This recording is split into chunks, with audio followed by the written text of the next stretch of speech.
I'm 𝗕ance Scaramucci, and welcome to Open Book, where I talk with some of the most interesting and brilliant minds in our world today. So Daniel, you're very good at this. You write about the near future, then the future happens. Thankfully, and especially for my friend Franco, the owner of Cafe Milano, that was averted. And so we'll just go back. You had a scene where the cafe. Can I tell you the funniest thing about Cafe Milano? Yeah, please. Every time we go there, the first question that Laurent asks us, the very famous maitre d' of Cafe Milano, is, would we like to sit in the blast zone or not in the blast zone? Right, exactly. So for my viewers and listeners, what Daniel's referring to is there's a scene in one of the Allon books where there's a bomb that goes off. A terrorist has planted a bomb. Cafe Milano is one of the more Tony restaurants in D.C., and it's well visited by the nation's leaders, cabinet members, presidents, etc. Bomb goes off in the restaurant, and obviously people are hurt. Gabriel Allon himself is wounded in that attack. And then coincidentally, or not so coincidentally, because this is part of your genius, we have a situation where a terrorist, I think it was an Iranian terrorist, was about to blow up the restaurant, and it was averted. And so some people have said to me that a lot of people in the intelligence arena are reading your books, and you were predicting something that was about to happen, and in a weird way, you possibly helped them prevent it from happening. But now we got this unique situation. I don't want to give up this book, The Collector. I thought it was a virtuoso of yours. I thought it was a total masterpiece. I don't want to give up the book, but there is a plot line that I do want to discuss without giving up too much detail. If there was a bomb to go off in the Ukraine, a nuclear bomb, of course, the Russians would want that to appear like a false flag situation, that it wasn't in fact them. And so they would have to find fissile material from another part of the world that couldn't be traced back to them. And therefore, that's part of the plot line that Gabriel and his cohorts are working on. One, had you come up with that plot line? Give us a little bit of let us get into your inner sanctum, if you don't mind, and tell us about how your characters are evolving over the course of this series. Well, let's go to the plot line first. You remember last October, November, we became alarmed, and I think that's the right word, alarmed by the kinds of statements that Putin was making, not only Putin, but the people around him and his propagandists on Russian television. I mean, daily warnings that Russia was going to use nuclear weapons if it felt it needed to. It was just a drumbeat of very loose nuclear talk coming out of Moscow.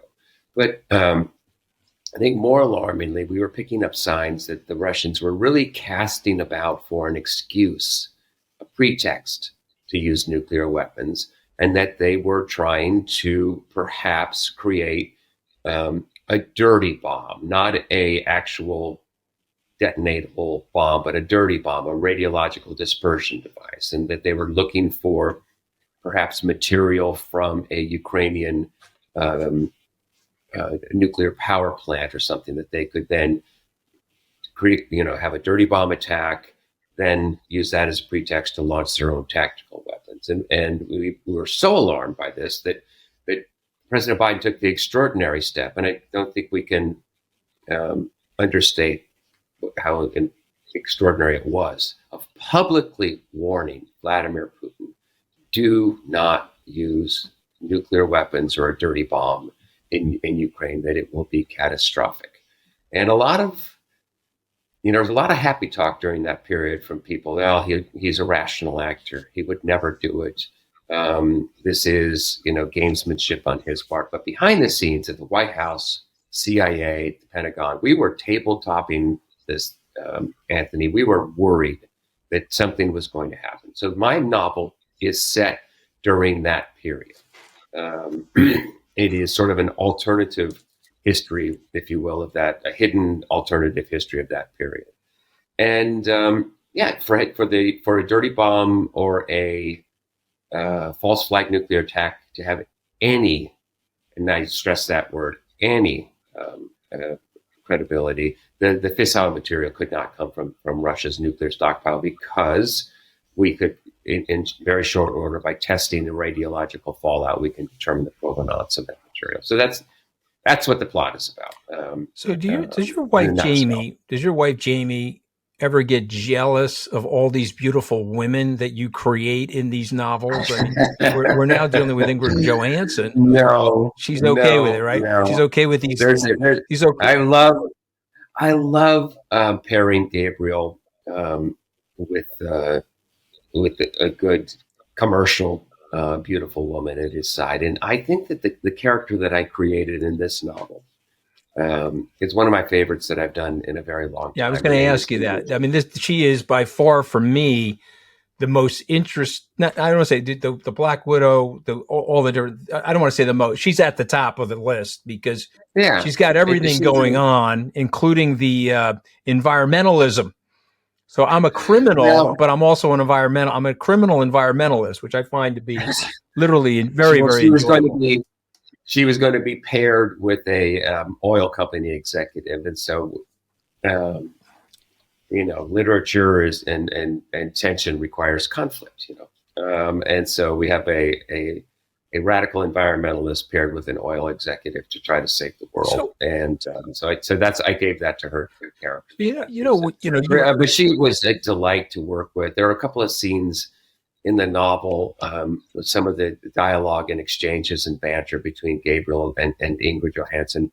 I feel some of the best stuff I've ever written. Yeah. From the minute she came into the novel, she just sort of jumped off the page.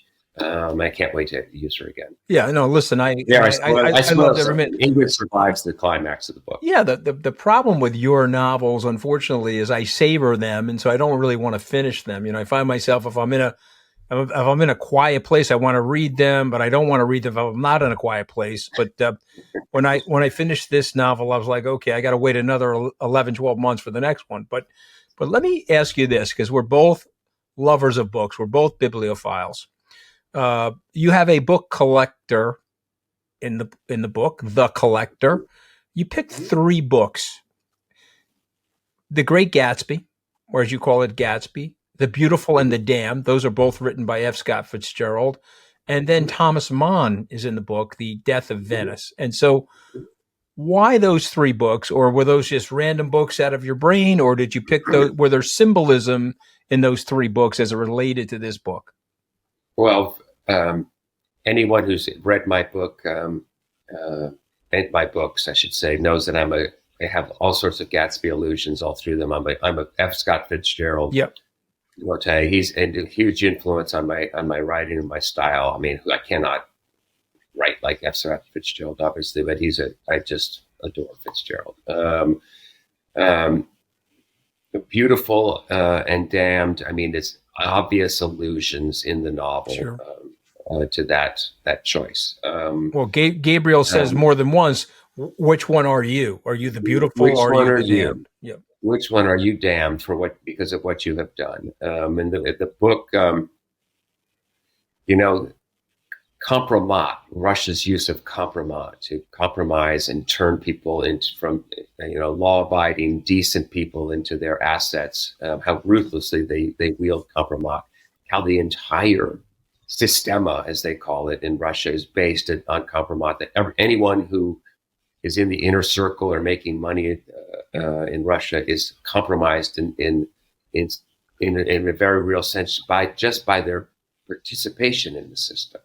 And so compromat is very much at the forefront of the novel, and a major character in the novel, an oil company executive. He's completely compromised by the Russians and does Putin's bidding. The Fitzgerald references, I may have told you this. I grew up in the town of Port Washington, where Fitzgerald at the tip of the town is what he said was East Egg. It's Sands Point, and West Egg was Kings Point. And so we were forced very early in our lives to read Fitzgerald's works because he was a celebrated figure in our town. he said something I want you to react to. He said that there are no second acts in American life. Did he get that right, Daniel? Nope. No. He, I think Donald Trump is on about his 18th act or something like that. Right, exactly. I think that you do, if you have a huge fall, it's difficult to come back from that, I would think, in American life. But look, we're a forgiving country, I think, still, I hope. He had he wrote Gatsby. It took him a very long time to get tender as the night finished. I mean, it's a combination of about 2 or 3 manuscripts. He had all kinds of false starts. He was struggling with drinking, and then he went sort of downhill from there and ended up out in Hollywood. Didn't have the career that he should have had, and maybe he was in a weird way foretelling his own future. Yeah, no, it's an interesting thing because I often think about it. I'm on my 9th act myself, Daniel. I'm talking to you on the anniversary of my White House press conference. Okay, and so 11 short days later, I was blown from the White House. But as I tell people, life goes on. You don't have to take yourself that seriously. But I just find Fitzgerald, for me, like for you, is a very compelling novelist, and he was in touch with a lot of our feelings and emotions. And I think you do that. I think you do that beautifully. I mean, you explain all of our contradictions. So let's talk about this philosopher king, Gabriel Allon. Okay. I heard the interview with you and George Stephanopoulos where you talked about Allon being a cold figure in the beginning, and now he's more likable to you. He seems like he's become more of a philosopher king. He's more accepting of human frailty. My grandmother had one of the best lines that I always share with people: the best among us choose not to judge human frailty so harshly. It was sort of she was very Roman Catholic, and her attitude was, we're all frail. Let's take it easy on each other, and not stand on ceremony. So tell me about your friend, Gabriel Allon. How has he evolved? And do I have it right? Has he become more of a philosopher? He's more like Solomon now. He has the slingshot of David, but he talks more like Solomon now. Yeah, I think that I don't know if you ever saw the documentary "The Gatekeepers." It was about the recent. Yes, it was on It was on Showtime. Yep. Yes, and I forget which one it was, but he remarked that all of us become liberals in the end, meaning all of us who fight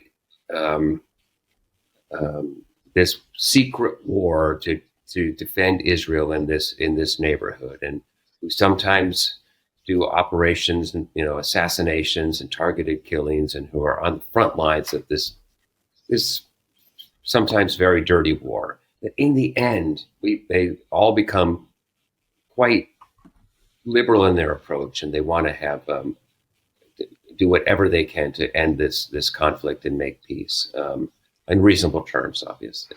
And Gabriel certainly fell into that camp quite early. I mean, he is by no means an extremist or anything like that.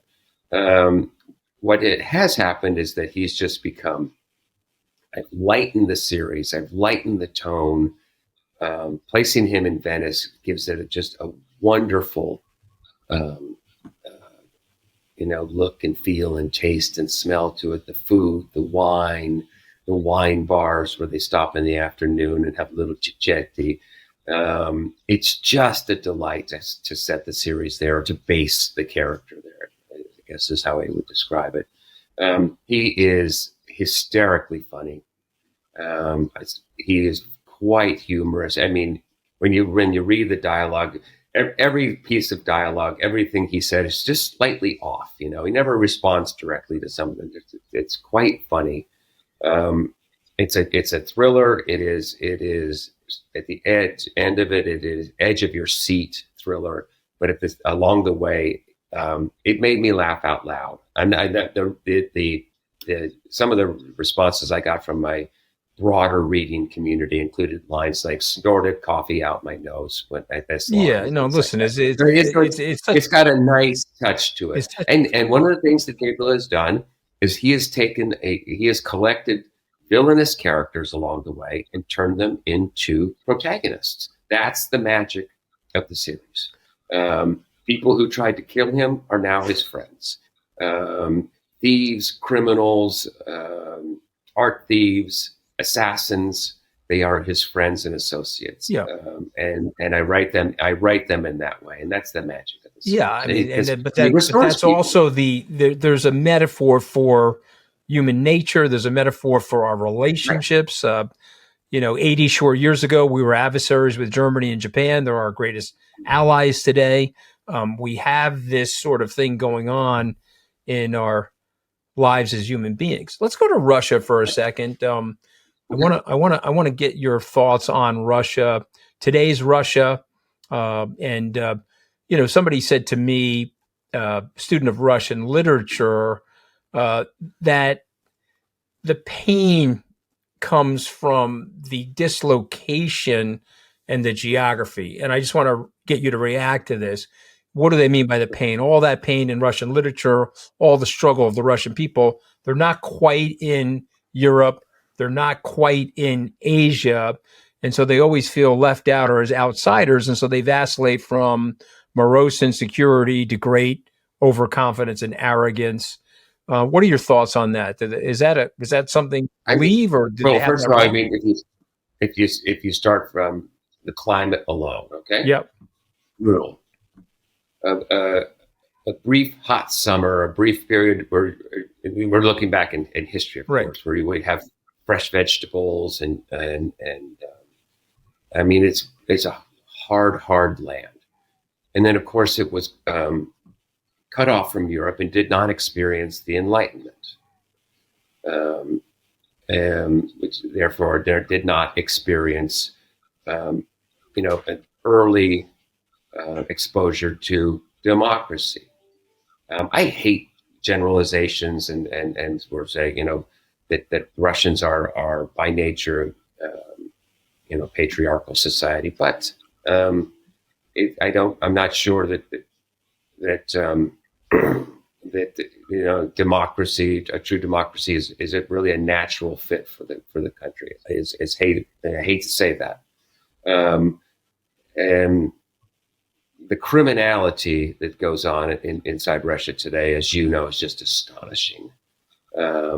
It's a criminal state. It's a mafia state run by the boss of bosses, but the gangs underneath him and everything. It's a mess. And but at the same time, the level of brilliance, the music, the literature, it's a strange combination of incredible beauty and pain and sadness, and unfortunately just failure. They just can't get there. Yeah. And to one of the richest countries in the world, though, right, Daniel? I mean, it's in natural resources, mm-hmm. And that's part of the problem, that Putin has just become, the world's gas station, and they're going to mine and hack down their forests, and that's going to be their economy. I am alarmed by it. There was a great map that was on Farid's show the other day, 𝗕eciecie𝗸 GPS. It showed it put the countries in red that are still trading with Russia. And it's all of Africa. It's a huge section of Central Asia. And I was wondering, get your thoughts on this, that are we, because of this war, reordering the global economy in any way? Yeah, and there's no question. I mean, we've okay. The great irony of what we did there is we've actually hurt ourselves, and we've also we've repositioned the U.S. dollar. You have to be very, very careful. We benefit from the dollar being the reserve currency, but we made a decision 22 years ago to weaponize the dollar. And, there's a great book called Treasury Wars, Daniel, where we use the dollar as a mechanism for sanctions, countries that we like, on the SWIFT system, the international banking system, countries that we dislike, we take these punitive measures towards. It's been a very effective political tool. And here's the problem with that tool, Daniel. Our politicians don't have to have any recourse. So our politicians no longer want to make decisions, right? They cede war powers to the president. The Congress doesn't like voting on those things. And so this is a mechanism by the administrative state where we can do things that politicians are no longer comfortable doing. We're watching the movie Oppenheimer this summer. And of course, Harry Truman has to make this decision to detonate literal death, create the sun on Earth, to wipe out 220,000 people. He makes that decision. We can debate that decision today, but he's making decisions. Our politicians are not doing that anymore. And so this is creating some havoc. And you know this intuitively. Anytime we make a decision like that, we're creating unnatural alliances. The Chinese and the Russians have a 1,600-mile border dispute. Okay, the Chinese still believe that there's a large swath of Siberia, which was taken from them by the Russian Empire in the 1630s, that belongs to them. And so these have been antagonists for several centuries. And yet, because of the decisions by the United States, we've put them into an alliance with each other. And so, we have to be careful about that. That's one of the things I did learn in my 11-day ill-fated stint.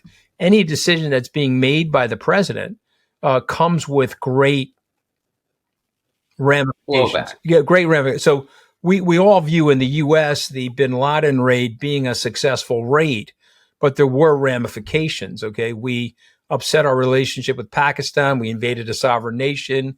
We set an alarm bell off all over the Middle East. All those tyrannies there were super worried about potential invasions, but they were also worried about the conservatives saying, okay, you have to reject American policy and break your treaties with America. If you don't, they're coming for you, or they're coming for our country too. So there was lots of negative ramifications that came out of that, which you and I both know. But I want to get your opinion of this. So is there is there an optimistic outcome for the Ukrainian war? Is there an optimistic outcome for the Russians? Is this something that you and I, for our lifetimes, we're going to be plagued with this level of Cold War, hot war antagonism with the Russian people, many of which you and I both know, like you said, are kind people? I mean, we both know many Russians that we have a tremendous amount of respect for. Look. One of the things that I talk about in the novel is what happens when Russia experiences a disastrous war or foreign policy adventure. Russo-Japanese War led to the first Russian Revolution of 1905. Collapse of the Russian army in World War I led to the Russian Revolution of 1917 and the Bolsheviks. And the murder of the Tsar and his family. Misadventure in Afghanistan led to the collapse of the Soviet Union. Vladimir Putin knows his Russian history. He knows that if things go much worse, I mean, the percentage is 3/4 of the Russian military inside Ukraine right now, or something insane like that. Is it 200,000 casualties or 300,000 casualties? The possibility of the fall of Putinism and regime change should not be off the table, and that is what I hope we're trying to achieve. To be honest with you, that's what I would be thinking about. I agree with Anne Applebaum. A lot of people are worried about, well, is the next person who takes over going to be worse than Putin? Anne Applebaum's thesis is no one is worse than Putin, because he knows how to operate the levers of power so effectively. So I would like to see this end with the end of Putinism. And what I'd really like to see is his butt in the dock at The Hague. But I think that's probably too much to hope. Yeah, no, listen, I want to be optimistic, but I am a Russian dissident. I'm going to say that I am a Russian dissident. I am a Russian pro-democracy activist. people always ask me, "Are you anti-Russian?" No, I am pro-Russian. I am for the Russian people. I would be on the front lines in Russia and against Putin. I have tried to, in all of the works, convey that I'm a pro-democracy advocate. I'm a human rights activist. I want the Russian people to have democracy. We've got to get rid of this guy. I hope that I maybe I'm crazy. I hope that is our unspoken policy goal, is to use this as an opportunity to move Putin off the stage. Well, we were talking about Donald Trump in passing, but that's something that both of us would have to worry about because his I mean, Putin. Go ahead. Yeah, I was going to say that Donald Trump's repeated statement that he can end the war on day one of the second term. Well, what is it? What would that look like? Locking in the gains of Crimea and Eastern Ukraine, just go ahead and hand those over to the Russians. You can be sure that Vladimir Putin is trying to hang on in the hopes that Donald Trump gets back into office. And we should probably expect a great deal of Russian intervention in the next election. Yeah, well, I mean, it would be a great tragedy for us, obviously, if we had that situation unfold, and it would be a challenge to Western democracy. So, the one thing I always worry about with these criminal indictments with Donald Trump is that prison is very empowering for political figures. We know that, right? I mean, we know good examples and bad examples. The letters from the Birmingham jail by Martin Luther King Jr. would obviously be a good example. We should not expect that from. No, but we have bad examples. There's another example. We don't need to. Yeah, no, the Adolf Hitler in 1924. Okay, you said exactly. We have good and bad examples of political imprisonment, but what we do know about political imprisonment is that it does lead to a galvanization of those groups. Whoever is supporting the good or bad political figure seems to galvanize around them. So we have to be worried about that. Nelson Mandela is the one that is, apart from Dr. King, Nelson Mandela. Yeah, 27 years in prison, and he comes out to lead the country and do his best to unify that country. Of course, you write about South Africa in your book. We'll leave that plot line threaded there. Okay. Daniel, I want to ask you this because I've always been dying to ask you this, so I might as well ask you this on our podcast. When you think about the world, and the spycraft, and the seam between good and evil in the world, and the complexity, are you an optimist or a pessimist? A realist? How would you describe yourself, and how do you think about the future of the world? We were talking about the climate a moment ago with my character. I don't know about you, but I'm alarmed by this summer. So I know we're having a sharp fluctuation because of the El Nino cycle, but it was 152 degrees apparent temperature, not actual temperature, in Tehran the other day. 152 degrees. Humans cannot live in that kind of climate. We are about to have a section of the earth in the Pakistan, parts of India, that region that's going to back Iraq, going to be uninhabitable pretty soon. At least for large portions of the year. We're going to have millions, tens of millions, hundreds of millions of people on the move pretty soon. We are losing cropland around the world to climate change. When you see, I'm very worried about the unraveling of democracy and democratic norms.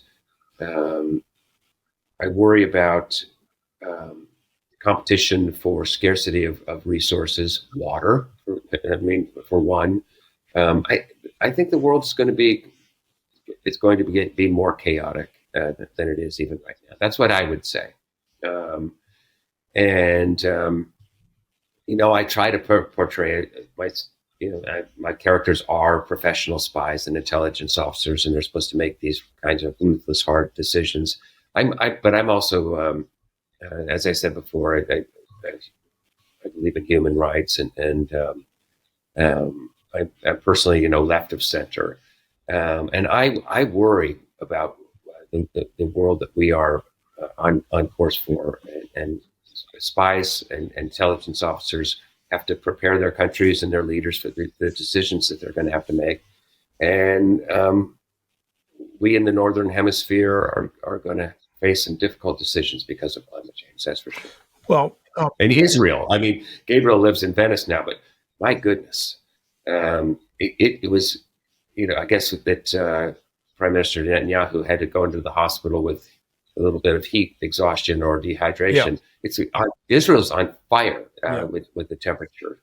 The Mediterranean, this is going to create a lot of instability, I'm afraid.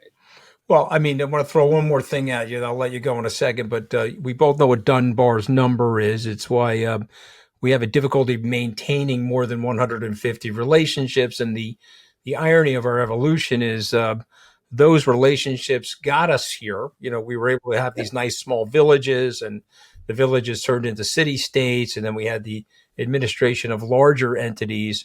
But unfortunately, we can only really relate to about 150 people, at least according to Dunbar. So when you have a plastic cup or you have a plastic bottle and you're discarding it, you're not thinking about the 8 billion people and the impact that we're holistically having on each other. So is this feature of our evolution, which got us to where we are today, preventing us from dealing with the problems that we have?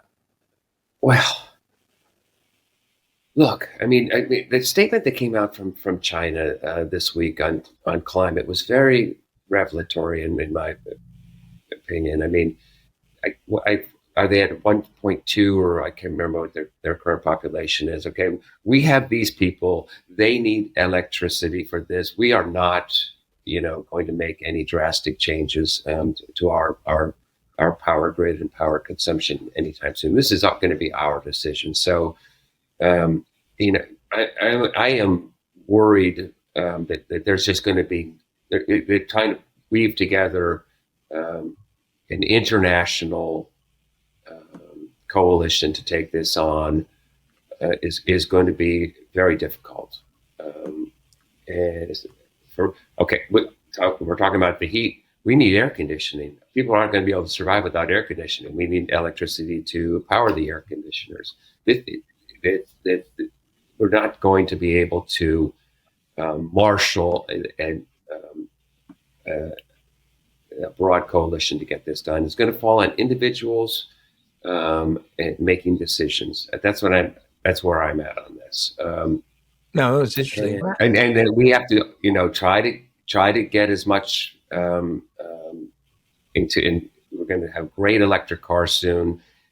Try to drive less. Try to use less.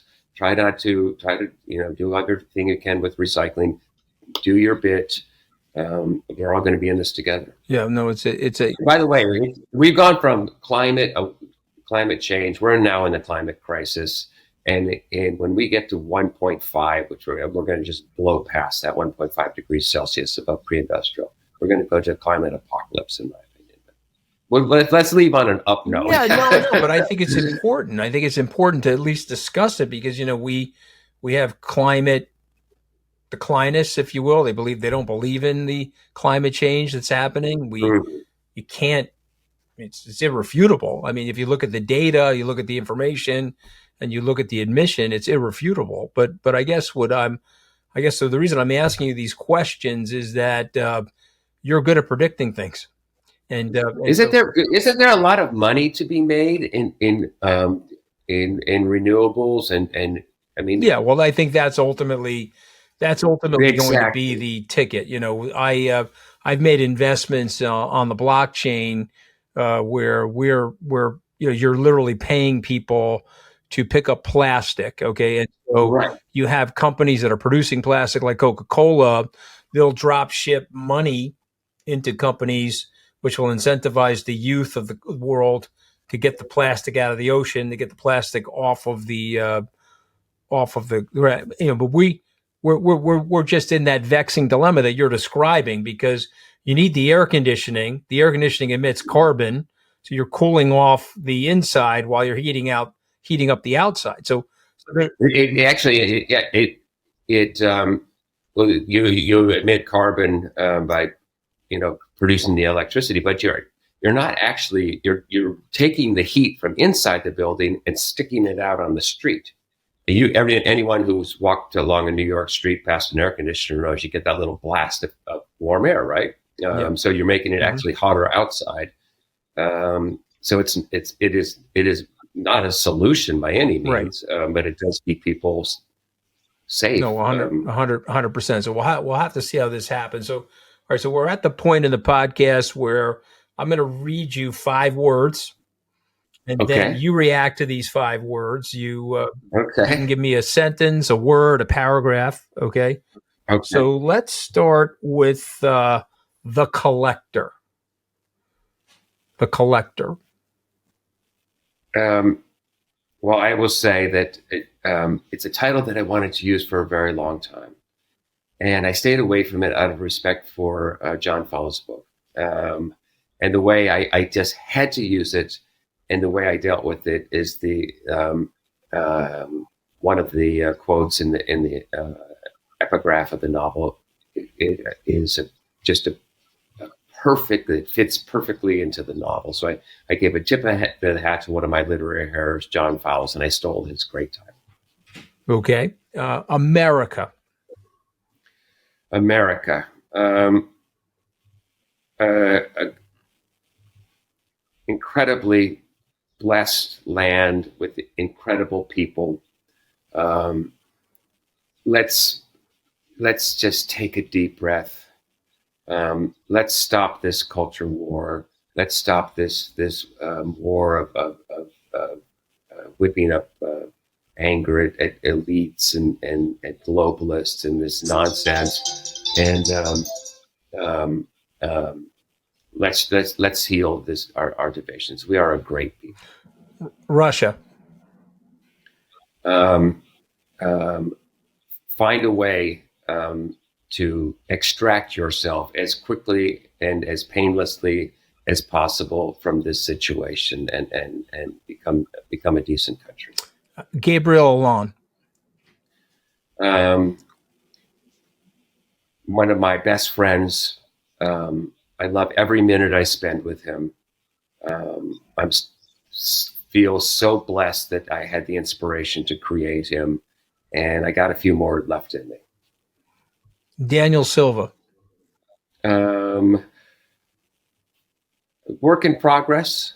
I guess that I can see that my career is heading towards an end at some point.